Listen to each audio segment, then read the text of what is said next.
Friends, आज हम लेके आए हैं DElEd second semester 2025 previous year question paper 2023 जो आपकी परीक्षा 3 अप्रैल से होंगी। सेकंड सेमेस्टर की उनके प्रीवियस ईयर क्वेश्चन पेपर हैं। पहला पेपर है वर्तमान भारतीय समाज और प्रारंभिक शिक्षा। तो चलिए देखते हैं इसके क्वेश्चंस। पहला क्वेश्चन है, एमिल पुस्तक के लेखक हैं।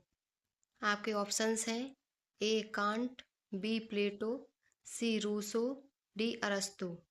आपका राइट ऑप्शन है सी रूसो। एमिल पुस्तक के लेखक रूसो हैं। रूसो की यह बहुत प्रसिद्ध पुस्तक है। आपका अगला प्रश्न है, आदर्शवादी शिक्षा शास्त्री नहीं है। आपके ऑप्शंस हैं ए प्लेटो, बी महात्मा गांधी, सी Rabindranath Tagore, Di Maria Montessori. आपका राइट ऑप्शन है डी मारिया मांटेसरी। आदर्शवादी शिक्षा शास्त्री प्लेटो, सुकरात, डेकार्टी, रविन्द्रनाथ टैगोर, रोलिंग तथा महात्मा गांधी आदि हैं, परंतु मारिया मांटेसरी आदर्शवादी शिक्षा शास्त्री नहीं है।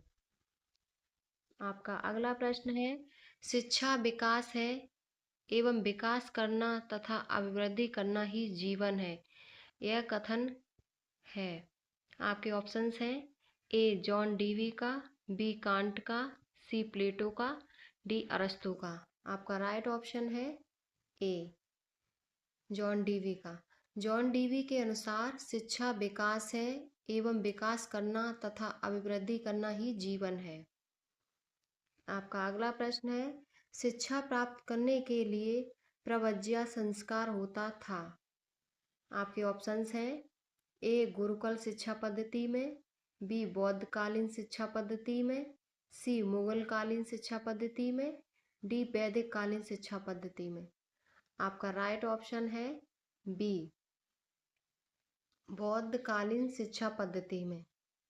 शिक्षा प्राप्त करने के लिए प्रव्रज्या संस्कार बौद्धकालीन शिक्षा पद्धति में होता था। यह संस्कार बालक की शिक्षा प्रारंभ करने के अवसर पर आयोजित किया जाता है।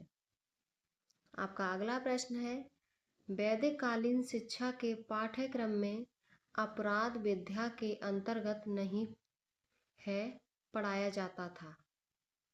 आपके ऑप्शंस हैं ए इतिहास, बी भूगर्भशास्त्र, सी नीति शास्त्र, डी अर्थशास्त्र। आपका राइट ऑप्शन है सी नीति शास्त्र। वैदिक कालीन शिक्षा के पाठ्यक्रम में अपराध विद्या के अंतर्गत इतिहास, ज्योतिष, गणित, जीव विज्ञान, वनस्पति विज्ञान, भूगर्भशास्त्र, अर्थशास्त्र तथा तर्कशास्त्र का अध्ययन कराया जाता था, लेकिन नीति शास्त्र का अध्ययन नहीं कराया जाता। आपका अगला प्रश्न है, वर्धा में अखिल भारतीय राष्ट्रीय शिक्षा सम्मेलन आयोजित हुआ था। आपके ऑप्शंस हैं ए 1937 में, बी 1938 में, सी 1986 में, डी 1940 में। आपका राइट ऑप्शन है ए 1937 में। वर्धा में 22 और 23 अक्टूबर 1937 को एक अखिल भारतीय राष्ट्रीय शिक्षा सम्मेलन आयोजित किया गया, जिसे वर्धा शैक्षिक सम्मेलन कहा गया। आपका अगला प्रश्न है, मुगल काल में उच्च शिक्षा के केंद्र थे। आपके ऑप्शंस हैं ए मकतब, बी मदरसे, सी खानकाहें, डी दरगाहें। आपका राइट ऑप्शन है मदरसे। मुगल काल में प्राथमिक शिक्षा मकतब में दी जाती थी तथा उच्च शिक्षा मदरसों में दी जाती थी। प्राथमिक शिक्षा मकतब में और उच्च शिक्षा मदरसों में दी जाती थी मुगल काल के समय। आपका अगला प्रश्न है, बाल देवो भव यह शैक्षिक विचारधारा किसकी थी? जो बाल देवो भव है यह विचारधारा किसने दी?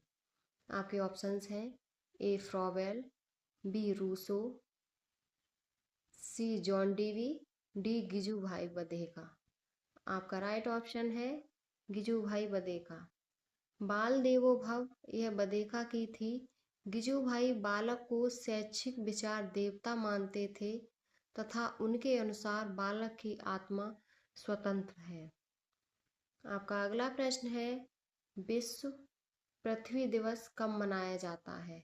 आपके ऑप्शंस हैं ए 22 अप्रैल, बी 17 अप्रैल, 17 फरवरी, सी 8 जून, डी 11 फरवरी। आपका राइट ऑप्शन है 22 अप्रैल। आपका राइट ऑप्शन ए 22 अप्रैल। विश्व पृथ्वी दिवस प्रत्येक वर्ष 22 अप्रैल को मनाया जाता है। आपका अगला प्रश्न है, युग धर्म कहा जाता है? आपके ऑप्शंस हैं ए परिवर्तनमान मूल्यों को, बी शाश्वत मूल्यों को, सी ए एवं बी दोनों को, डी उपरोक्त में से कोई नहीं। आपका राइट ऑप्शन है डी उपरोक्त में से कोई नहीं। युग धर्म वह मार्ग है जो एक युग में आत्म साक्षात्कार का सबसे सरल एवं प्रख्यात मार्ग है। आपका अगला प्रश्न है, दिवास्वप्न पुस्तक के लेखक हैं? आपके ऑप्शंस हैं ए गिजुभाई बदेखा, बी महात्मा गांधी, सी स्वामी विवेकानंद, डी सर्वपल्ली राधाकृष्णन। आपका राइट ऑप्शन है ए गिजुभाई बदेखा। गिजुभाई बदेखा जो कि गुजराती भाषा के लेखक और महान शिक्षा शास्त्री थे। आपका अगला प्रश्न है, संविधान में किस भाषा को राजभाषा का दर्जा मिला है? आपके ऑप्शंस हैं ए हिंदी, बी उर्दू, सी अंग्रेजी, डी फारसी। का राइट ऑप्शन है हिंदी। संविधान में हिंदी भाषा को 14 सितंबर 1949 को राजभाषा का दर्जा मिला था। इसीलिए प्रत्येक वर्ष 14 सितंबर को हिंदी दिवस के रूप में मनाया जाता है। आपका अगला प्रश्न है, दूरवर्ती शिक्षा को कहते हैं? आपके ऑप्शंस हैं पत्राचार शिक्षा, बी स्वतंत्र अध्ययन, सी दूरस्थ शिक्षा, डी उपरोक्त सभी। आपका राइट ऑप्शन है डी उपरोक्त सभी। पत्राचार शिक्षा, स्वतंत्र अध्ययन, दूरस्थ शिक्षा ये सभी दूरवर्ती शिक्षा को कहते हैं। यह शिक्षा स्वतंत्र रूप से की जाती है जिसकी वजह से इसे स्वतंत्र अध्ययन भी कहा जाता है। आपका अगला प्रश्न है, शिक्षा एक द्विमुखी प्रक्रिया है, यह कथन किसने कहा है? आपके ऑप्शंस हैं ए जॉन डीवी, बी एडम्स, सी फ्रॉवेल, डी सुकरात। आपका राइट ऑप्शन है बी एडम्स। जॉन एडम्स के अनुसार शिक्षा एक द्विमुखी प्रक्रिया है। आपका अगला प्रश्न है, लोकतंत्र जनता के लिए, जनता के द्वारा जनता की शासन व्यवस्था है, यह किसने कहा है? आपके ऑप्शंस हैं अब्राहम लिंकन ने, बी बाइडवोड ने, सी सीले ने, डी महात्मा गांधी ने। आपका राइट ऑप्शन है अब्राहम लिंकन ने। अब्राहम लिंकन के अनुसार लोकतंत्र जनता के लिए, जनता के द्वारा जनता की शासन व्यवस्था है। ये आपके बहुविकल्पी क्वेश्चन थे जो 15 थे। अब आपके शुरू हैं अति लघुत्तरी प्रश्न। तो अब हम करेंगे अति लघुत्तरी प्रश्न और टोटल आपके 40 क्वेश्चन हैं। तो पहला क्वेश्चन है अति लघुत्तरी, वैदिक कालीन शिक्षा के अनुसार उपनयन का शाब्दिक अर्थ है? उपनयन का शाब्दिक अर्थ होता है नेकटय प्रदान करना, अर्थात इसके द्वारा वेदाध्ययन का इच्छुक व्यक्ति वेद शास्त्रों में पारंगत गुरु या आचार्य की शरण में जाकर एक विशेष अनुष्ठान माध्यम से वेदाध्ययन की दीक्षा प्राप्त करता था। इसे यज्ञोपवीत या अनेक संस्कार भी कहा जाता है। आपका अगला प्रश्न है, जल संचयन की उपयोगिता बताइए। आपका आंसर है जल संचयन के उपयोग, यह वर्षा जल एकत्र करके और बाहरी बाढ़ को रोकने के लिए तूफानी जल के प्रभाव को कम करके मिट्टी के कटराव और बाढ़ के खतरों को कम करता है। आपका अगला प्रश्न है, शैक्षिक अवसरों की समानता के लिए कौन कौन बिंदु आवश्यक हैं? आपका आंसर है शैक्षिक अवसरों की समानता के लिए निम्नलिखित बिंदु आवश्यक हैं। जो आपका पहला बिंदु है, शिक्षार्थियों को किताबें और वर्दी प्रदान करना। और आपका दूसरा है, उनकी क्षमता के अनुसार शिक्षार्थियों को संसाधन उपलब्ध कराना। आपका अगला प्रश्न है, बाल श्रमिक बनने के मुख्य कारण क्या हैं? आपका आंसर है, बाल मजदूरी अथवा बाल श्रमिक बनने का सबसे बड़ा कारण गरीबी है तथा वयस्कों तथा किशोरों के लिए अच्छे कार्य करने के अवसरों की कमी। आपका अगला प्रश्न है, फ्रॉवेल की शिक्षण पद्धति स्पष्ट कीजिए। आपका आंसर है, फ्रॉवेल पहला शिक्षा शास्त्री जिसकी शिक्षण पद्धति में खेल द्वारा शिक्षा देने की बात कही गई थी। फ्रॉवेल के अनुसार बालक की आत्मक्रिया खेल द्वारा विकसित होती है। आपका अगला प्रश्न है, प्लेटो द्वारा स्थापित संस्था का नाम बताइए। आपका आंसर है, प्लेटो द्वारा स्थापित संस्था का नाम Platonist school of think, Platonist school of think और अकादमी था, जिसे दर्शन विद्यापीठ के नाम से भी जाना जाता है। ये यूरोपीय महाद्वीप पर उच्च शिक्षा की पहली संस्था थी। आपका अगला प्रश्न है, प्रयोजनवाद के किन्हीं दो गुण एवं दोषों का उल्लेख करिए। तो प्रयोजनवाद के पहले हम गुण देखेंगे। गुण इस प्रकार हैं। जो पहला गुण है, प्रयोजनवाद ने शिक्षा के क्षेत्र क्रियाशीलता को विशेष प्रोत्साहन दिया था, जिससे शिक्षा में विचारों की अपेक्षा क्रिया को अधिक महत्व दिया जाता था। नंबर 2 गुण है, प्रयोजनवाद ने विद्यालय को एक नया रूप प्रदान करने का प्रयास किया है। और इसके दोष हैं, प्रयोजनवाद के अनुसार शिक्षा का कोई निर्धारित एवं निहित उद्देश्य नहीं है। नंबर 2, प्रयोजनवाद में सांस्कृतिक आदर्शों की भी अवहेलना की गई है तथा समुचित महत्व नहीं दिया गया है। आपका अगला प्रश्न है, पर्यावरण संरक्षण में विद्यालय की दो मुख्य भूमिका बताइए। आपका आंसर है, पर्यावरण संरक्षण में विद्यालय की भूमिका निम्नलिखित होती हैं। जैसे पहली भूमिका है, विद्यालय में विद्यार्थियों को समय समय पर संतुलित भोजन, स्वच्छता एवं प्राकृतिक वातावरण के महत्व व उपयोगिता के बारे में बताना चाहिए। और नंबर 2 है, विद्यालय पुस्तकालय में पर्यावरण शिक्षा का साहित्य प्रचुर मात्रा में उपलब्ध होना चाहिए। ये पर्यावरण संरक्षण में विद्यालय की दो भूमिका आवश्यक होती हैं। आपका अगला प्रश्न है, बुनियादी शिक्षा का प्रारंभ किसने किया? तो बुनियादी शिक्षा का प्रारंभ महात्मा गांधी जी ने किया था। इसे नई तालीम और वर्धा शिक्षा योजना के नाम से भी जाना जाता है। आपका अगला प्रश्न है, राज्य से क्या अभिप्राय है? आपका आंसर है, राज्य से आशय ऐसे राजनीतिक संगठन से है जो अपने नागरिकों के अधिकारों की रक्षा, बाह्य एवं आंतरिक सुरक्षा तथा सामाजिक उन्नति के लिए अस्तित्व में आता है। ये राज्य से अभिप्राय है। आपका अगला प्रश्न है, मल्टीमीडिया क्या है?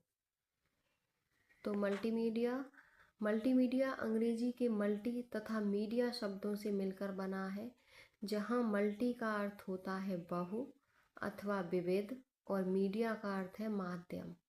अर्थात मल्टीमीडिया एक माध्यम होता है जिसके द्वारा विभिन्न प्रकार की जानकारियों को विविध प्रकार के माध्यमों तक पहुंचाया जाता है।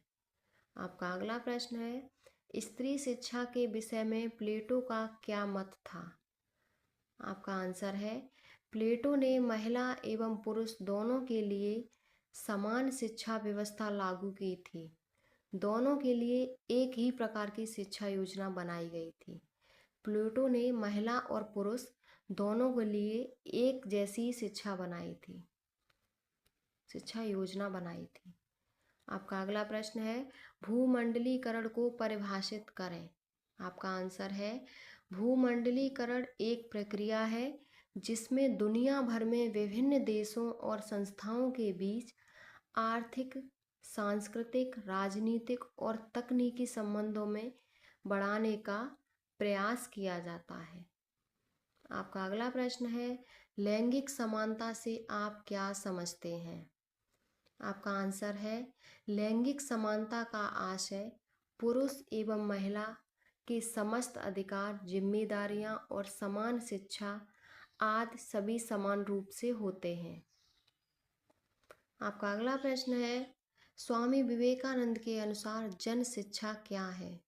आपका आंसर है, स्वामी विवेकानंद जी के अनुसार जन शिक्षा का आशय जन साधारण को जीवन संघर्ष के लिए तैयार करना तथा स्वामी जी के अनुसार शिक्षा ऐसी हो जिसमें बालक का शारीरिक, मानसिक एवं आत्मिक विकास हो। आपका अगला प्रश्न है, अब आपके लघु उत्तरीय प्रश्न होंगे जो 31 से 40 तक हैं। तो चलिए अब हम देखेंगे लघु उत्तरीय प्रश्न।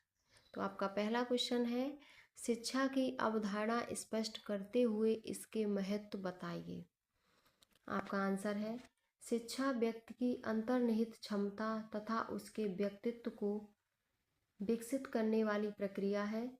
यह प्रक्रिया उसे समाज में एक वयस्क की भूमिका निभाने के लिए समाजीकृत करती है तथा समाज के सदस्य एवं एक जिम्मेदार नागरिक बनने के लिए व्यक्ति को आवश्यक ज्ञान तथा कौशल उपलब्ध कराती है। आपका अगला प्रश्न है, निःशुल्क एवं अनिवार्य बाल शिक्षा क्या है? यह बालकों के विकास में किस प्रकार सहायक है? आपका आंसर है, निःशुल्क और अनिवार्य शिक्षा RTE एक्ट अधिनियम 2009 में 6 से 14 वर्ष की आयु के सभी बच्चों को प्राथमिक शिक्षा प्रदान करना है। यह शिक्षा को एक मौलिक अधिकार के रूप में लागू करता है। निःशुल्क एवं अनिवार्य शिक्षा द्वारा समस्त बालकों को मुफ्त एवं अनिवार्य शिक्षा मिलेगी, जिससे उनका मानसिक विकास पूर्ण रूप से विकसित होगा तथा साथ साथ उन्हें शारीरिक पोषण के लिए पोषक तत्व भी मिलता रहेगा, जिससे उनका मानसिक विकास के साथ साथ शारीरिक विकास भी होगा। फ्रॉवेल के अनुसार शिक्षा के क्या उद्देश्य हैं? आपका आंसर है, फ्रॉवेल की दृष्टि से शिक्षा का मूल उद्देश्य, ये आपका गलत हो गया है, यहाँ फ्रॉवेल है। फ्रॉवेल की दृष्टि से शिक्षा का मूल उद्देश्य बच्चों को संसार की आत्मिक एकता का क्षण कराना है और इस उद्देश्य की प्राप्ति के लिए उनका शारीरिक एवं बौद्धिक विकास करना, उन्हें सामाजिक एवं नैतिक व्यवहार में प्रशिक्षित करना तथा उनका चारित्रिक विकास करना और उन्हें पवित्र जीवन जीने की ओर अग्रसर करना आवश्यक है। आपका अगला प्रश्न है, बुनियादी शिक्षा पर प्रकाश डालिए। आपका आंसर है, बुनियादी शिक्षा का तात्पर्य ऐसी शिक्षा से है जिसमें बालक के संपूर्ण व्यक्तित्व का विकास हो, जिसमें बालक शारीरिक एवं मानसिक रूप से अपना समस्त विकास कर सके। और बुनियादी शिक्षा को प्रारंभ करने वाले महात्मा गांधी जी थे। इस शिक्षा को नई तालीम और वर्धा शिक्षा योजना के नाम से भी जाना जाता है। इस शिक्षा को हम नई तालीम और वर्धा शिक्षा भी कहते हैं। आपका अगला प्रश्न है, सामाजिक परिवर्तन में शिक्षकों की भूमिका स्पष्ट कीजिए। आपका आंसर है, शिक्षक समाज में उच्च आदर्श स्थापित करने वाला व्यक्तित्व होता है। किसी भी देश या समाज के निर्माण में शिक्षक की भूमिका अहम होती है। गुरु या शिक्षक का संबंध केवल विद्यार्थी को शिक्षा देने से ही नहीं होता, बल्कि वह अपने विद्यार्थी को हर मोड़ पर राह दिखाता है। शिक्षक का समाज के विकास का कार्य करता है। अतः यदि किसी समाज का विकास किया जाना हो तो वहाँ शिक्षक की भूमिका सर्वांगीण होती है। आपका अगला प्रश्न है, औपचारिक तथा अनौपचारिक शिक्षा में अंतर स्पष्ट कीजिए। आपका आंसर है, औपचारिक एवं अनौपचारिक शिक्षा में निम्नलिखित अंतर होते हैं। आपका पहला अंतर है, औपचारिक शिक्षा का क्षेत्र अधिक विस्तृत है, यह नियंत्रित एवं क्रमिक है, जबकि अनौपचारिक शिक्षा का क्षेत्र सीमित होता है। आपका दूसरा अंतर है, औपचारिक शिक्षा का उद्देश्य सामान्य एवं आदर्शात्मक होता है, जबकि अनौपचारिक शिक्षा का उद्देश्य वास्तविक, विशिष्ट तथा समयानुसार होता है। आपका तीसरा अंतर है, औपचारिक शिक्षा वर्तमान, अतीत एवं भावी जीवन की तैयारी है, जबकि अनौपचारिक शिक्षा वर्तमान पर अधिक जोर देती है। आपका चौथा अंतर है, औपचारिक शिक्षा का पाठ्यक्रम व्यापक, बहुउद्देशीय तथा जीवन से संबद्ध है, जबकि अनौपचारिक शिक्षा के पाठ्यक्रम का उद्देश्य सीमित एवं सामाजिक वातावरण हेतु है। आपका अगला प्रश्न है, पर्यावरण प्रदूषण रोकने के उपाय समझाइए। तो आपका आंसर है, पर्यावरण प्रदूषण को कम करने के लिए सरकार ने राज्य के हरित क्षेत्र को बढ़ाने, विद्युत वाहनों को प्रोत्साहित करने तथा विकेंद्रीकृत कचरा प्रबंधन आदि विभिन्न उपाय किए हैं। पर्यावरण संरक्षण आमतौर पर पेड़ों और हरियाली के संरक्षण को दर्शाता है। पर्यावरण प्रदूषण को रोकने के निम्न उपाय हैं। अधिक से अधिक पेड़ लगाएं और वन्यजीव और वर्षावन की रक्षा करें और पानी की खपत को कम करें। आपका अगला प्रश्न है, समाज में आप क्या समझते हैं, समाज से आप क्या समझते हैं? शिक्षा एवं समाज के मध्य पारस्परिक संबंधों को बताइए। आपका आंसर है, समाज एक से अधिक लोगों के समुदायों से मिलकर बने एक बृहद समूह को कहते हैं, जिसमें सभी व्यक्ति मानवीय क्रियाकलाप करते हैं। मानवीय क्रियाकलाप में आवरण, सामाजिक सुरक्षा और निर्वाह आदि की क्रियाएं सम्मिलित होती हैं। शिक्षा एवं समाज के मध्य पारस्परिक संबंध सामाजिक व्यक्तिवाद की स्थापना करने में शिक्षा एक शक्तिशाली और प्रबल साधन है। शिक्षा सामाजिक मानदंडों के साथ ही मूल्यों के प्रति आदर विकसित करती है तथा व्यक्ति में ज्ञान और समझ का विकास करती है। आपका अगला प्रश्न है, मानवीय मूल्य संपूर्ण सृष्टि के लिए आवश्यक है, विवेचना कीजिए। आपका आंसर है, मानवीय मूल्य मनुष्य में स्वाभाविक रूप से मौजूद होते हैं, जबकि अन्य मूल्यों को समाजीकरण की प्रक्रिया के माध्यम से मानव में विकसित किया जाता है। समाज या देश में रहने के लिए लोगों को एक दूसरे से जोड़ने में मानवीय मूल्य अत्यधिक जिम्मेदार है। एक व्यक्तिगत दृष्टिकोण से बुनियादी मानवीय मूल्यों को विकसित करने की आवश्यकता है, जो कि मनन होने के अर्थ के मूल में है। सत्य, ईमानदारी, निष्ठा, प्रेम, शांति आदि मानव प्रकृति में निहित बुनियादी मूल्यों के उदाहरण हैं। आपका लास्ट क्वेश्चन है, राष्ट्रीय शिक्षा नीति 1986 की 4 मुख्य विशेषताएं बताइए। आपका आंसर है, राष्ट्रीय शिक्षा नीति 1986 भारतीय शिक्षा के विकास के लिए एक महत्वपूर्ण दस्तावेज है। इस नीति के द्वारा भारत सरकार ने शिक्षा क्षेत्र में सुधार के लिए नई दिशा दी थी। इस नीति के कई महत्वपूर्ण विशेषताएं हैं जो निम्नलिखित हैं। पहली है पर्याप्त छात्रावास सुविधा, विशेष रूप से कन्याओं के लिए उपलब्ध कराना। दूसरी है क्रीड़ा, सृजनात्मक कार्य एवं सांस्कृतिक सुविधाओं का विस्तार। तीसरी है ऑपरेशन ब्लैक बोर्ड और चौथी है डिग्रियों को नौकरियों से अलग करना। ये आपके 40 क्वेश्चन हो गए और आप हमारी वीडियो को लाइक, शेयर एंड सब्सक्राइब करें। ऐसी वीडियो देखने के लिए आप हमारे टेलीग्राम चैनल से जुड़ें और हम आपके सेकंड सेमेस्टर के वीडियो और लाएंगे जो आपके 3 अप्रैल से एग्ज़ाम है उसकी तैयारी कराएंगे।